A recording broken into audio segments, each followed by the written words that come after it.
Всем привет, всем здрасте, дорогие друзья, с вами Кисель и новая рубрика на канале ТОП-5 советов для новичка. Это будет серия видео, в которых будет по 5, собственно, советов. Видео исключительно для пилотов начинающего уровня, так что, если есть знатоки в комментариях, они есть по-любому, пишите, чтобы вы бы внесли. Возможно, это будет в следующих видосах.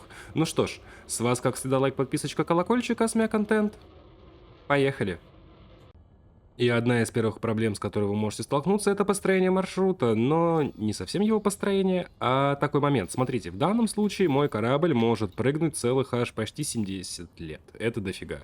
Но прикол в том, что при прокладывании маршрута возможно такое, то что вот, допустим, я хочу полететь сюда, и выстраивает как бы раз, два, три, четыре, пять прыжков, хотя расстояние до системы всего лишь 28 лет, а у меня 70. Естественно, у вас там будет 20 лет он прыгать, и те же самые проблемы могут случиться. Сейчас объясню. Есть такая вкладка «Выгодные маршруты» в настройках, собственно, маршрута. Ставите на быстрые, и вуаля, все работает. Сейчас покажу, как это сделать в горизонтах. У нас сейчас две части игры, ну, два дополнения. Одиссея и горизонты.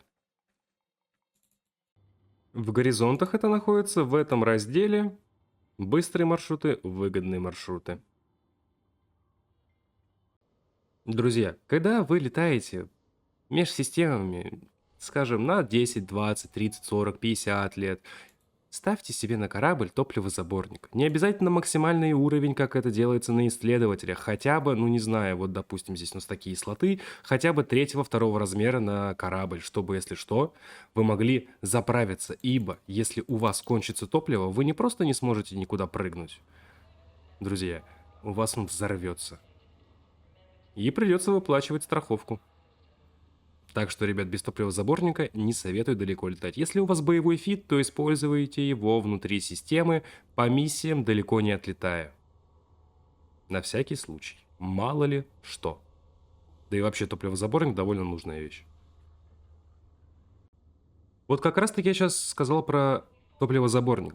Друзья, у вас могут быть проблемы касательно покупки кораблей, покупки модулей и так далее. В чем прикол? Тут нет такого, что на каждой станции продается то, что вам нужно. На каждой станции продается разное. Есть лишь несколько мест, где это можно дело купить.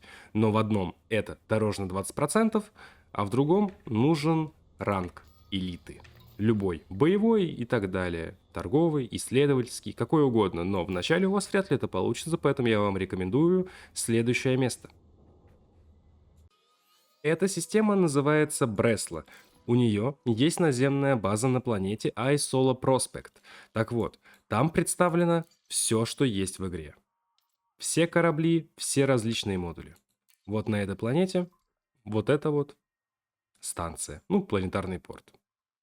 Лучше поселитесь здесь на первое время и, так сказать, освойте азы игры и различные ее механики. И после этого уже разлетайтесь по пузырю, либо вообще на исследование. Мой вам совет. Ну или следующий вариант.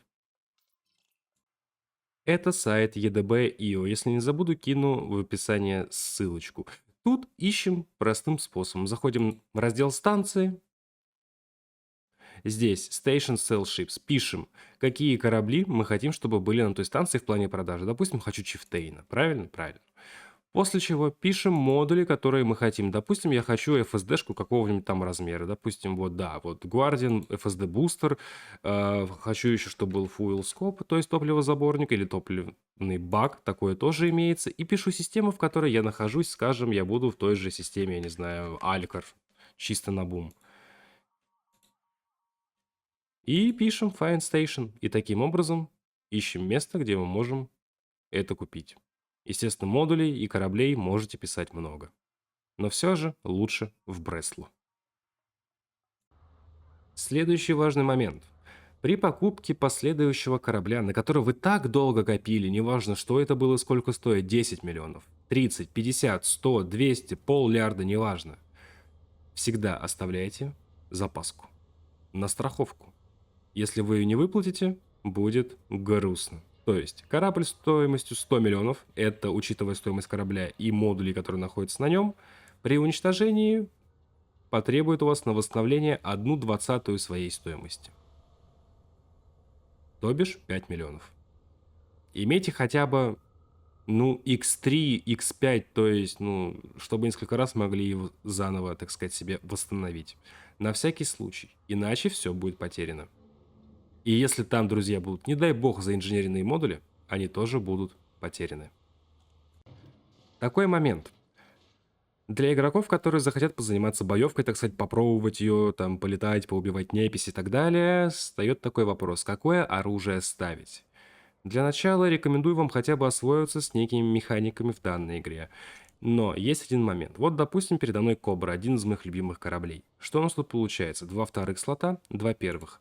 Рекомендую в слоты большего размера ставить пушки, которые имеют боезапас. То есть сюда бы я поставил лазеры и, скорее всего, пучковые, потому что мало слотов. Если бы было бы 3 слота первого размера, я бы ставил уже пульсирующий. Но в любом бы случае я бы ставил сюда многостволки. В чем еще прикол? Чем многостволка имеет более больший размер, у нее более меньшая скорострельность, но урон-то у нее, собственно, повыше будет в любом случае. То есть многостволка второго размера расстреляет свой боезапас гораздо более медленно, нежели многостволка первого размера. Учтите. Ну и вот вам для примера вообще другая пушка, залповое орудие третьего размера имеет скорострельность 4,5 в секунду. Первого размера будет стрелять со скоростью 5,6 выстрелов в секунду. Если посчитать, разницу, собственно, вы заметите.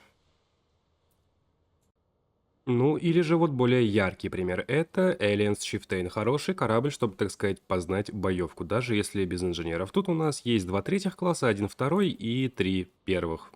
Естественно, второй и 3 первых я бы ставила бы уже под лазеры, а 2 третьих под многостволки. Ну, либо под орудие, либо под залповое, что вы там любите использовать в плане кинетического урона. Я, конечно, понимаю то, что это не супер самые важные из всех, которые есть в этой игре, но со временем, как я и говорил, это будет серия видео, буду добавлять различные вещи, потому что много чего мы не затронули, а делать видео, скажем, на час из серии топ-100 советов и так далее, ну, это будет прям тяжко. Как для меня в плане съемки, так и для вас в плане восприятия. Надеюсь, вам понравилась данная экспериментальная рубрика на этом канале. А у меня на этом все. Всем спасибо, что смотрели, ставьте лайки, подписывайтесь на канал, жмахайте колокольчик. В описании под видео будет ссылочка на плейлист со всеми видео касательно Elite Dangerous, друзья, и я для вас отснял уже больше, чем 500 видео. Говорю для того, чтобы вы понимали количество контента в этой игре. Потому что многие говорят то, что тут нечем заниматься и так далее. Ребята, они не правы. Контента в этой игре на много-много времени. Плюс будут ссылочки на социальные сети, такие как Инстаграм, группа ВК, Дискорд сервер и Телеграм-канал, где публикуется информация о выходящих видео непосредственно в день их релиза, друзья. Также в Телеграме и Дискорде имеются чаты, чтобы вы могли общаться друг с другом на различные темы касательно различных игр, кооперироваться, чтобы поиграть хоть в КС, хоть в дотку, не осуждаю. Сам играю в различные игры, как по жанру, так и по сеттингу. И еще. Моя эскадрилья получила минорную фракцию. Что это означает? У нас есть свои системы, свои станции, космопорты и так далее. И мы расширяемся.